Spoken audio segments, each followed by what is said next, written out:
Always been one with nature. அது என்னோட influence, என்னோட inspiration right from early days till today ரொம்ப strong influence is from nature தான். I religiously follow nature. எங்கள் ஊர் வழியாக தான் காவிரி போகும். போய் அது கிளை நதிகளாக பிரிஞ்சு போகும். அதோட போக்கு ஒன்று இருக்குல்ல, அது நினச்சா ஸ்ட்ரைட்டாக போகலாம், கர்வ்டாக போகலாம். It takes its own path. சில இடத்துல அது அகண்டு இருக்கும், சில இடத்துல குறுகி இருக்கும்.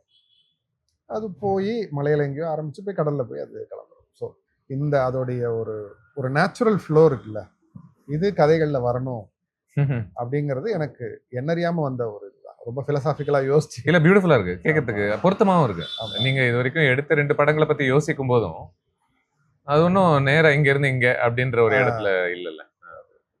இன்னொன்று, அது எல்லா வருஷமும் ஒரே மாதிரி தான் இருக்கும்னு சொல்ல முடியாது. ஒரு வருஷம் அடிச்சு நொறுக்கும், ஒரு வருஷம் பார்த்தா லேட்டாக வரும். ஐ திங்க் உங்கள் 3வது படத்துக்காக ஒரு சின்ன ஃபவுண்டேஷன் நினைக்கிறேன்ல, ஹிண்ட் மாதிரி வச்சு. ஸோ அதோட தாக்கம் ஜாஸ்தி. இன்னொன்று, தஞ்சாவூர் சொல்லவே வேண்டாம், விவசாயத்துக்கு பேர் போன ஊர். நீங்கள் அது விவசாயம் நினச்சி இறங்கினீங்கன்னா நெல் மட்டும் இருக்காது, அங்கே அவ்வளோ லைஃப் ஃபார்ம்ஸ் இருக்கும்.